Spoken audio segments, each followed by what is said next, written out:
지난주부터 기혼, 미혼 여성들 사이에서 아주 핫한 이슈로 떠오른 것이 있습니다. 바로 엉뚱한 매력으로 많은 사랑을 받은 방송인 사유리 씨가 미혼임에도 불구하고 자발적 비혼모가 돼서 많은 이들을 놀라게 하고 굉장히 많은 축하를 받았었는데요.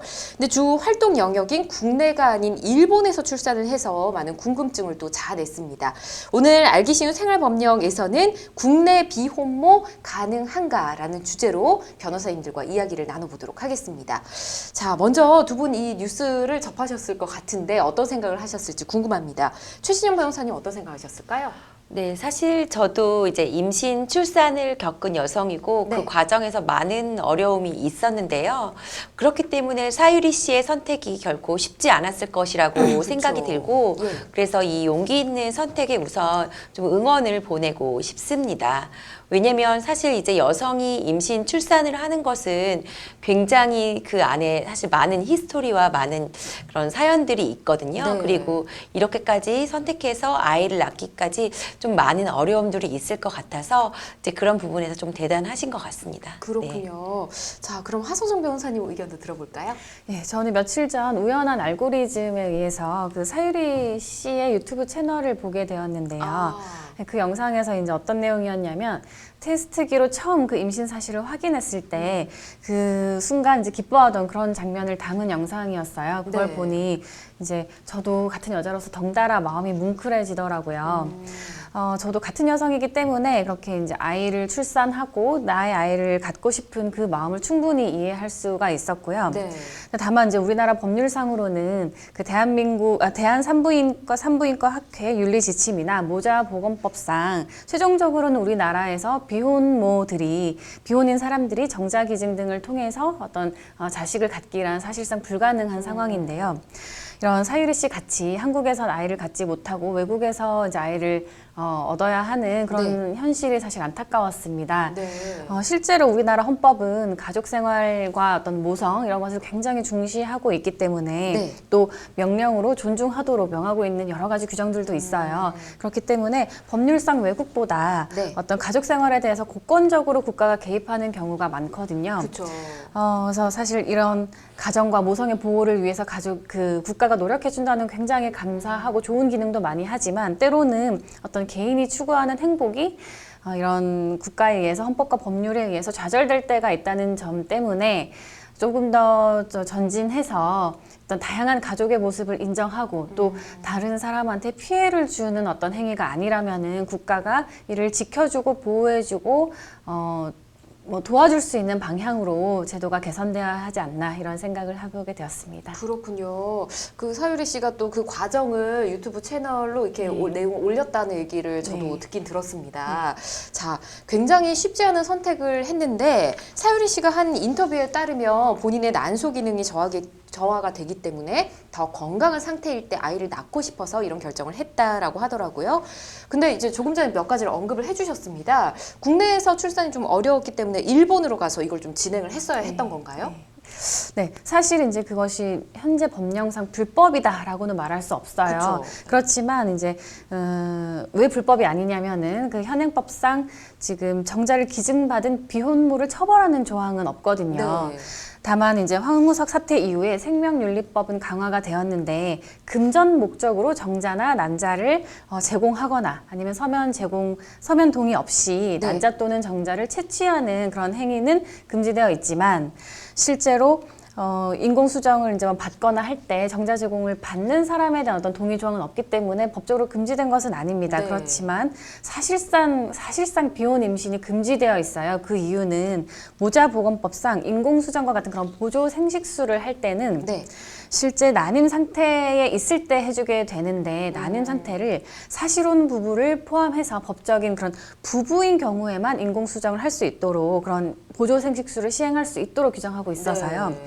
이를 근거로 대한산부인과 학회에서는 보조생식술 윤리 지침을 만들었고요. 그에 따르면 비배우자 간 인공수정 시술은 원칙적으로 법률적인 혼인관계에 있는 부부만이 그 대상이다라고 되어 있기 때문에 그렇습니다. 그렇죠. 사실 뭐 불법은 아니지만 이런 상황들이 있습니다. 근데 굉장히 좀 오래전 일이지만 수년 전에 이 방송인 허수경 씨가 독신인 상태였는데요. 이제 배우자 없이 시험관 시술을 받았었습니다. 굉장히 이슈가 됐었죠. 그때도. 그리고 사실 해외에서는 비혼 인공수정 출산이 가능한 걸로 알고 있는데 그렇지 않나요, 변호사님? 네, 맞습니다. 우선 그 낳지 않을 권리와 함께 네. 또 낳을 권리에 대한 고민을 함께 시작할 때가 아닌가 싶습니다.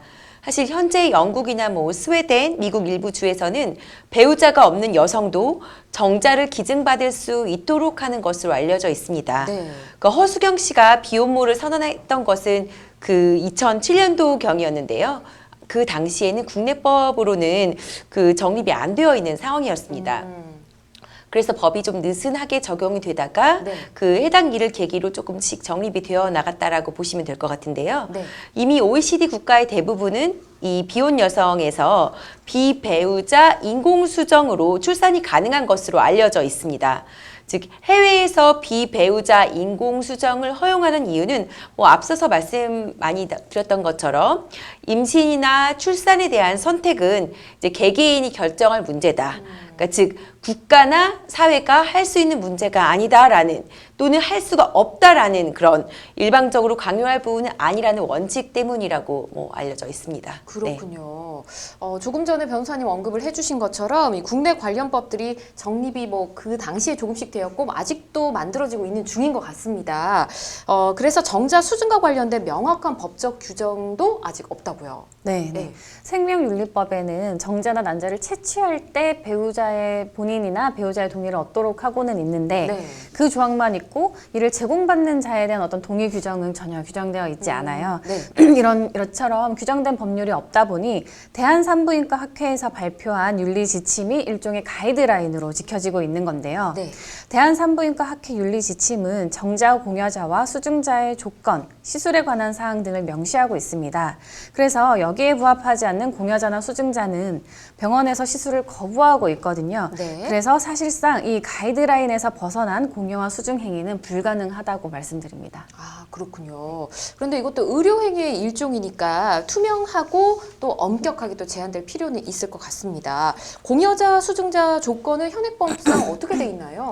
네, 우선 그 정자를 기증하는 공여자는 뭐 첫 번째는 신체적으로 그리고 정신적으로 건강한 젊은 남성이어야 되고요. 네, 그렇겠죠. 그리고 네. 두 번째는 정액을 매개로 전염될 수 있는 질환이 없어야 됩니다. 그렇죠. 또 정자를 제한 없이 기증할 경우에 발생할 수 있는 문제를 방지하기 위해서 1인당 출생자가 10명으로 제한되고 있습니다. 그렇군요. 근데 또 수증자의 조건은 더더욱 까다롭습니다. 예. 우선 배우자가 없는 미혼 여성은 정자를 기증받을 수가 없고요.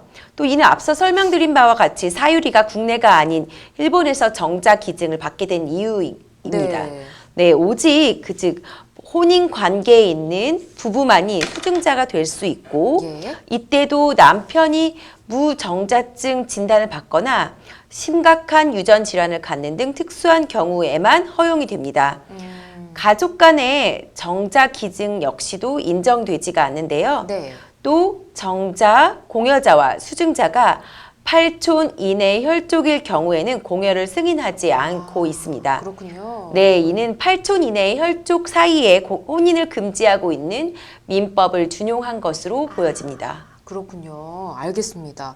그러면 일단 미혼 여성의 체외 수정 시술 이게 사실상 금지는 아닌 건데 불법이 아닌데도 시술을 안 해주는 병원이 많다고 합니다. 지금 아무래도 그런 분위기이지 않을까 싶은데 그렇다면 비혼모를 원하는 개인이요 그 시술 안 해준 병원을 상대로 소송을 하게 되면 어떨까요? 일단 여러 가지 방법을 모색은 해보겠지만 네. 지금 검토해본 바로는 개인 병원이나 또 그런 법인이 운영하는 병원은 헌법소원의 대상이라고 보기가 어렵습니다. 왜냐하면 헌법소원은 국가기관의 행위를 그 대상으로 하고 있기 때문인데요. 네. 그렇기 때문에 이제 병원이 만약에 국립병원일 경우에는 헌법소원의 대상이 될 수는 있을 것이라고 생각됩니다. 또 우리나라 법체계가 보편적인 가정, 흔한 가정, 일반적인 가정을 말하자면 네. 엄마와 아빠 등 이렇게 일반적인 가정을 전제로 많이 규정을 하고 있기 때문에 네. 이번 사안과 같이 남다른 케이스가 있는 경우에는 그 적용이 굉장히 애매한 경우가 많아서요. 예. 이렇게 다양한 가족 형태가 나온 만큼 앞으로는 더 깊이 고민하고 새로운 법 절차를 만들어서 이런 도움을 받을 수 있는 분들은 충실히 받을 수 있도록 조력을 했으면 좋겠습니다. 그렇군요. 뭔가 시대가 변하면서 이게 변화의 흐름에 맞는 것들이 좀 만들어져야 된다라는 얘기를 해주셨고요. 근데 정자를 제공받아서 태어난 아이와 또 부모 간의 친자 관계는 어떻게 될까 궁금해하시는 분들이 많으실 것 같습니다. 공여자가 친부 행세를 할 수는 없겠죠? 네, 조금 그게 문제가 되기 때문에 네. 이런 여러 가지 법적인 제도들이 있고 많은 논의들이 있는 것 같습니다. 네. 우선 혈연 관계로만 따지게 된다면 아이의 친부는 정자를 제공한 남성이 됩니다. 하지만 이제 법원은 부부가 합의하에 정자를 기증받아서 아이를 낳았다면 그 부부의 또 친자로 봐야 한다라는 그런 입장입니다. 한 사례를 예로 들 수 있을 것 같은데요. 네. 그 다른 사람의 정자를 제공받아서 태어난 아이가 있었고 이 아이의 생부를 확인해 달라라는 내용으로 소송을 제기한 사례가 있었습니다. 네. 그 무정자증을 앓고 있었던 A씨가 그 아내와 합의를 했고 아이의 합의를 통해서 그 정자를 제공받아서 자녀를 가졌는데요. 정자 기증으로 첫째 아이가 태어난 이후에 둘째 아이가 뭐 이제 또 갖게 되자 무정자증이 치료된 것으로 착각을 해서 두 자녀 모두를 이제 친자로 이제 출생 신고를 했던 사례인데요. 예. 근데 그런데 어느 순간부터 이제 아내와의 이제 갈등이 시작되게 된 겁니다. 그래서 이제 결국 A 씨는 이제 아내와 이제 협의 이혼을 이제 하기로 했는데 이혼 절차를 밟고 있었던 A 씨가 네. 둘째 아이는 자신의 친자가 아닌 아내가 혼외 관계로 가지게 된 아이임을 또 이제 알게 됐던 거고요. 네. 그래서 A 씨는 첫째 아이와 둘째 아이 모두 양육비를 지급할 수 없다라고 소송을 아이고. 제기하기에 이르렀습니다. 네.